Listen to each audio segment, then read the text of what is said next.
लुम्बिनी बौद्ध विहार बड़ौदा में महात्मा ज्योतिराव जी की जन्म जयंती मनाएगी। इस अवसर पर विपक्षी बनते ज्ञान रत्न जी उपस्थित रहे। इसके मुख्य वक्ता रविंद्र घाड़े और सहायक वक्ता खुशी मनोहर रही। कार्यक्रम का सूत्र संचालन हेमंत गाड़े जी ने किया। शताब्दी में अंग्रेजों का शासन था कि हम तुम्हें यमलोक पहुंचाने आए हैं। तो वो आते हैं और कहते हैं कि तुमने कुछ बिगाड़ा नहीं है, लेकिन तुम्हें मारने से ना हमें 1000 रुपये मिलने वाले। तो ये सुनकर फुले जी ये बोलते हैं कि चलो इससे अच्छा क्या हो सकता है कि मैंने जीवन भर शूद्रों के लिए, दलितों के लिए। इस अवसर पर भन्ते ज्ञान रत्न जी ने धम्म देशना की अपने विचार प्रस्तुत किए। समय पर महापुरुषों की जीवनी को पढ़ना, पर महापुरुषों की जीवनी को धारण करने का प्रयास करना। महापुरुषों में हमें अंतर दिखाई देता है, आचार का, विचार का। महापुरुषों के मन का अध्ययन अगर करें तो पता चलता है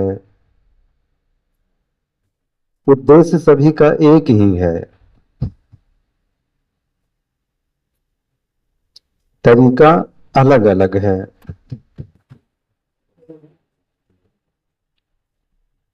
कोई महापुरुष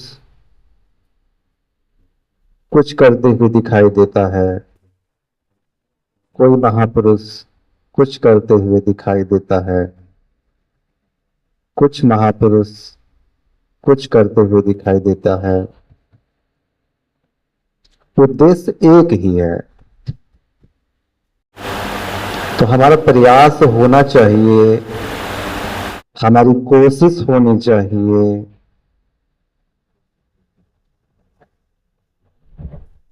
और हमारी ऊर्जा उस सर्व में एक को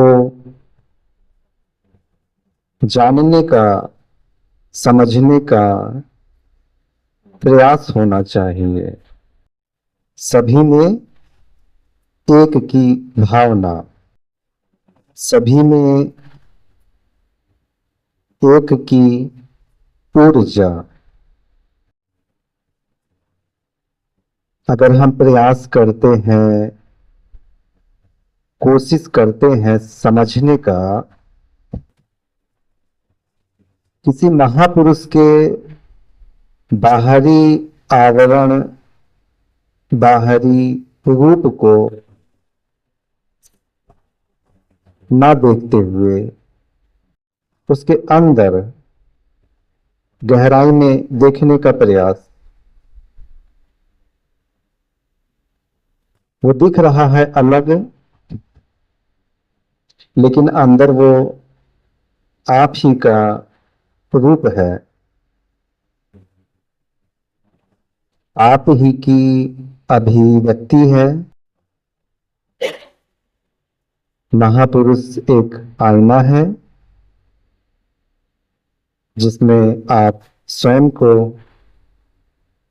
देखते हैं। भारत भूमि महापुरुषों का देश कहा जाता है।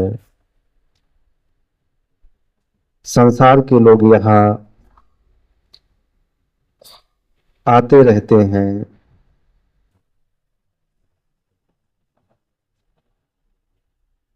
महापुरुषों की शिक्षा को ग्रहण करने के लिए। महापुरुष तो शिक्षा देकर चले जाते हैं, बचता है पीछे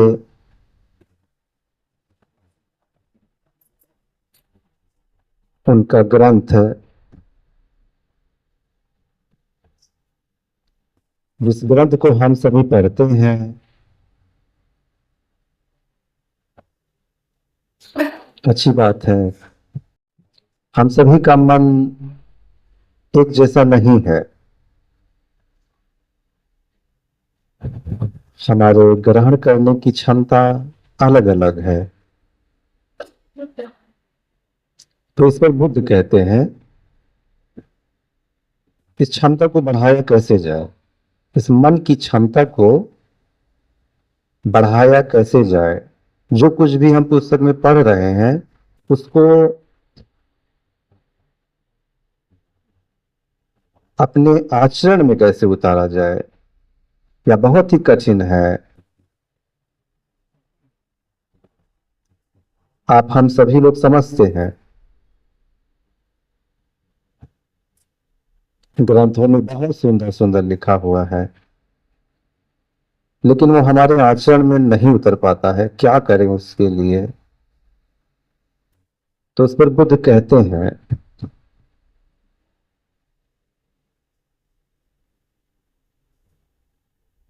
प्रातः काल से रात्रि काल तक बीच के समय में, प्रातः काल से रात्रि काल तक बीच के समय में जितना भी ये समय है,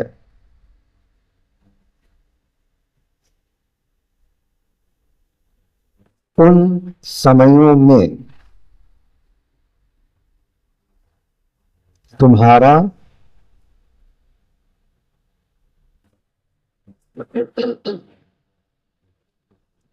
एक भी क्षण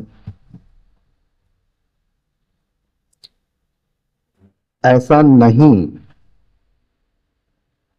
जाना चाहिए, तुम्हारा एक भी क्षण ऐसा नहीं व्यतीत होना चाहिए जब तुम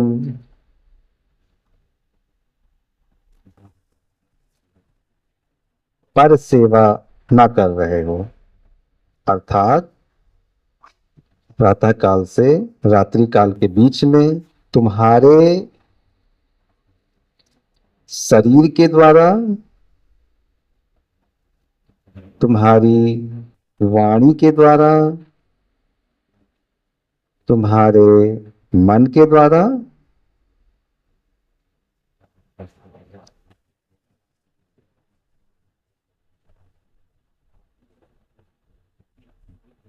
दूसरों के लिए, दूसरों की सेवा होनी चाहिए। प्रातः काल से रात्रि काल के बीच में तुम्हारे द्वारा प्रयास होना चाहिए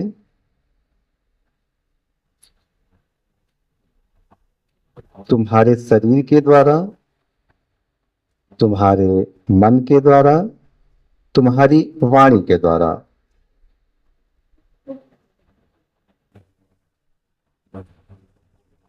शुभ कर्म ही होना चाहिए।